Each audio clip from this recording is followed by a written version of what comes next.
Well, we're going to continue to look at limits and figuring out what limits are and how to evaluate them. Yesterday we looked at looking at limits graphically through the graph, so visually, and then numerically through our table. And then we also did some by trying to work them out exactly using algebra. Now, for the most part, we're looking at your limit as in what you are getting as you get close to that value without necessarily knowing what's going on right at that value. So we don't really care about what's going on right at that value. However, most of the time to work out your limits, you can just take that actual value of x and plug it directly into your function.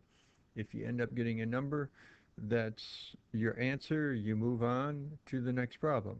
However, if you plug it in and get 0 over 0, though, then you got to do a little bit more work because 0 over 0 is indeterminate and you can't determine your answer until you do more work. So we're going to look at some limit rules here. Basically, it says if your function is a constant, your limit, no matter what you approach, is always that constant. If your limit of your function is just y equals x, all you have to do is just plug it in to get your answer. Take c, plug it in for x, and that's your answer. If you have extra power to take your limit, just plug c in for x and you get your answer. So basically just plug it in. And that's really what's going on over here.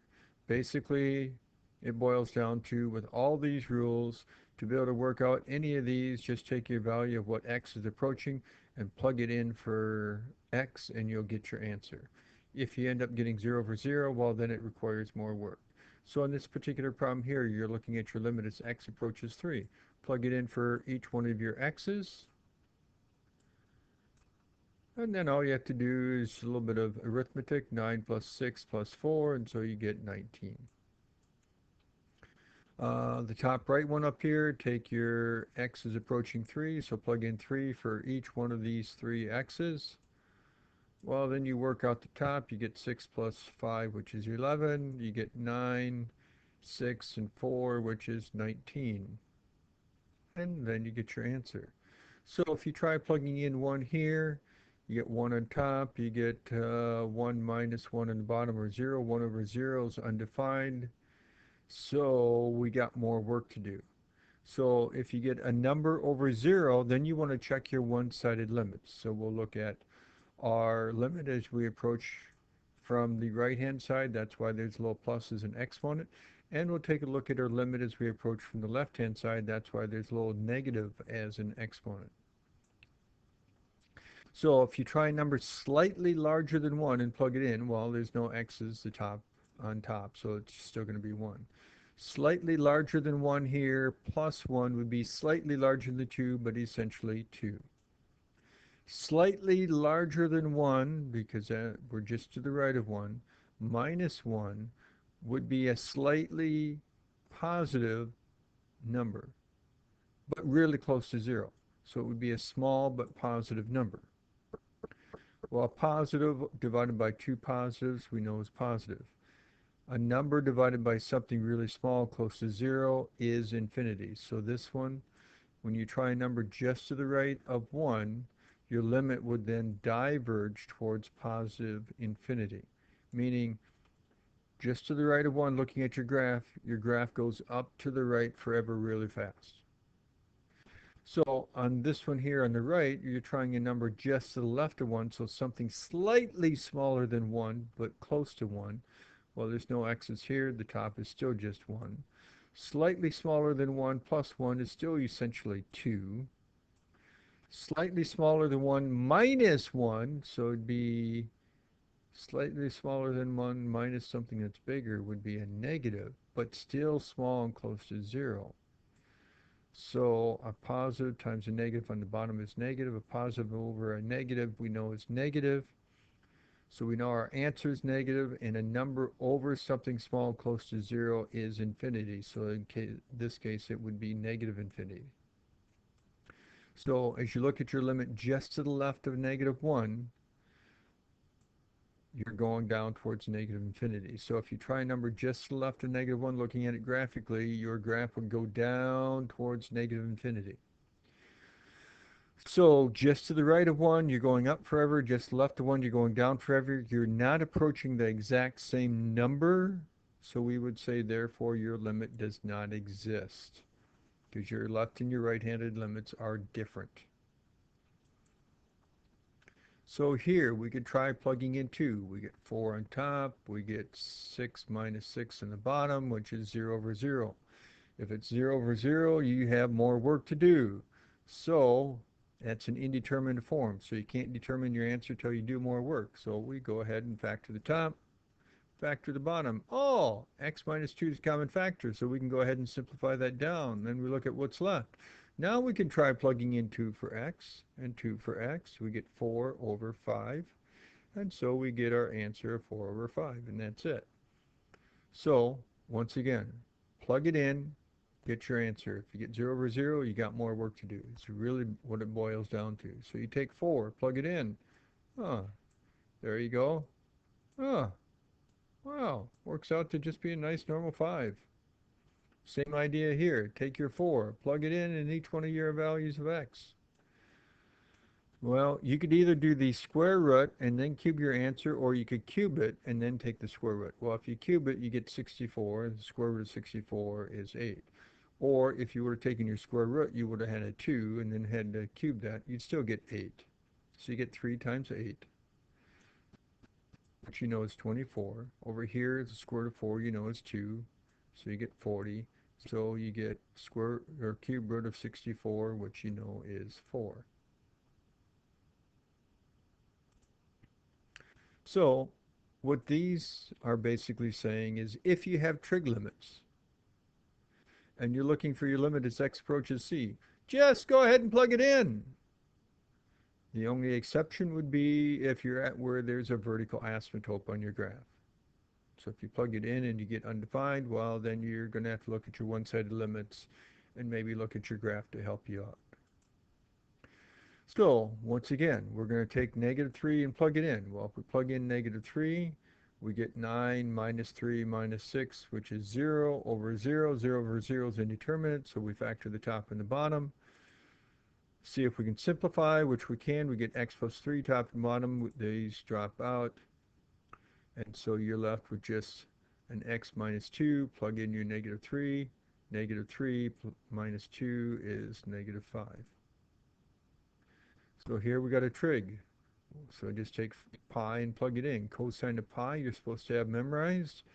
Cosine of pi is the x-coordinate at pi in your unit circle, which you know is negative 1. Or you should know from pre-calc. Here, take 0, plug it in. We get 1 minus 1, which is 0, over 0. 0 over 0 is indeterminate, so we can't determine our answer till we do more work. If you're dealing with the root, typically you want to go ahead and do the conjugate. Multiply out the top. First terms would be x plus 1.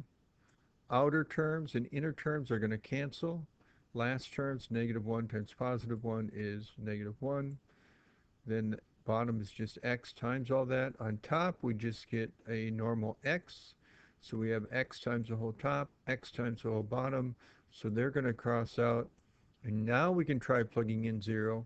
We get 1 on top, plug in 0 here, and we get 1 plus 1, and we just get 1/2. By the way, I see there's a mistake here. Once you actually plug in x being 0, you don't write your limit, so this limit should not be written on this purple step. It should just be the fraction to the right. And then we have the squeeze law. Now, sometimes when we're coming across problems, it's real hard to work out these limits. However, the squeeze law is basically saying if you have one function that's always smaller than the blue one, but always larger than the green one. So if the red one's always smaller than the blue and greater than the green or equal to it, the squeeze law is helpful because if you can figure out the limit of the blue one and you can figure out the limit of the green one, and they happen to be equal, well, then that would tell you indirectly the limit of the red one that you maybe weren't able to figure out. That's what the squeeze law is basically talking about. Because if you take a look at this right here, and you were trying to work that out, well, you'd want to look at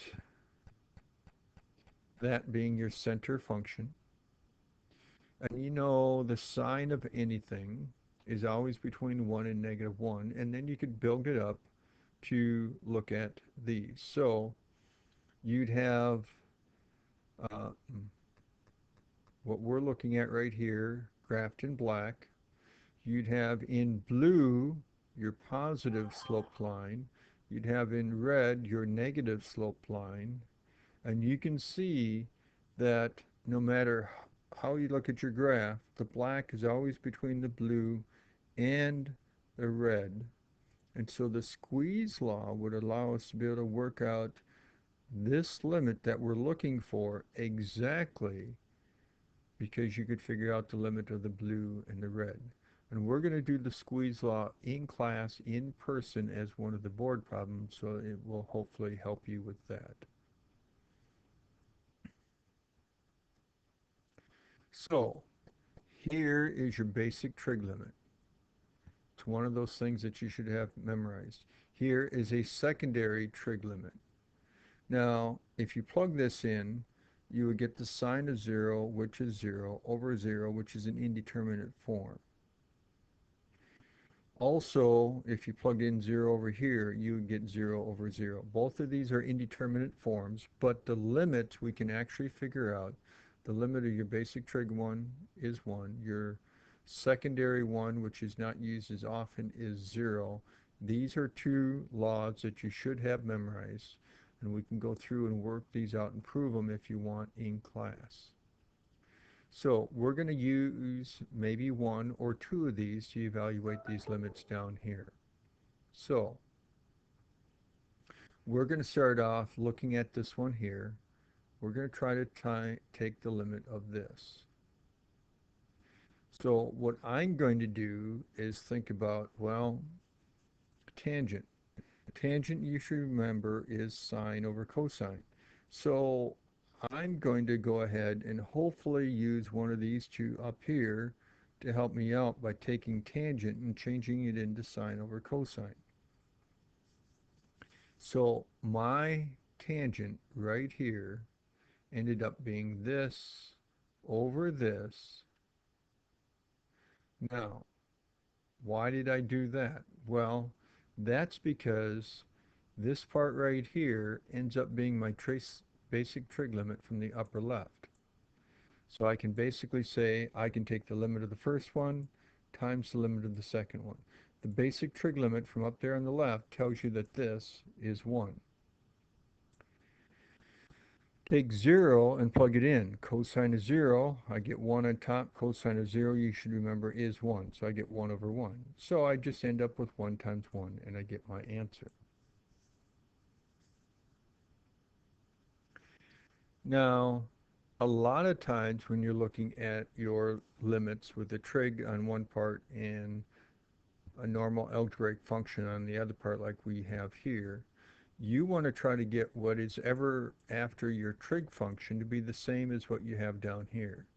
So I have a 3x after my trig function, so I want the bottom to be a 3x. However, you should remember that you can't just multiply one part of your problem by 3 and not the other part. You can only multiply by special forms of 1. So if I multiply the bottom by 1, I'd have to multiply the top by 1. So I'm going to multiply the top by 3 over 1. So this red 3 over this red 3 is really a special form of 1. So I'm going to leave that red 3 in front. My limit, and now I'm going to think of tangent as being sine 3x over cosine of 3x. So my 3 in front, sine over my cosine.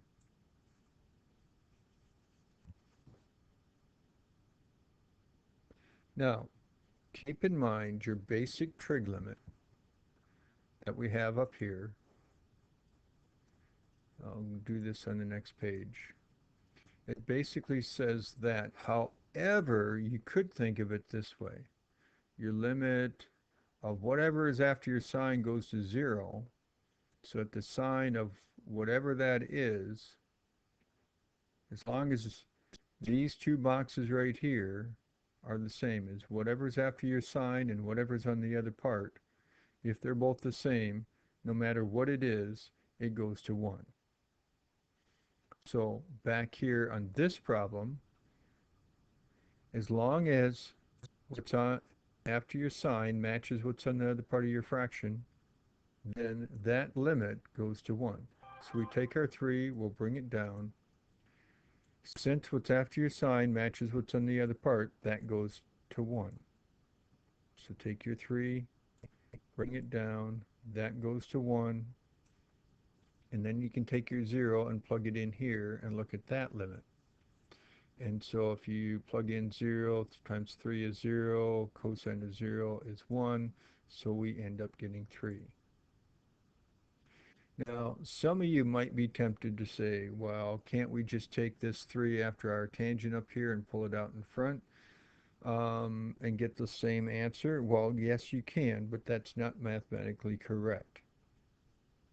And it goes back to your double angle formulas and triple angle formulas that you have in your calculator cheat sheet cover, where you can't just pull those out. So just be aware of those.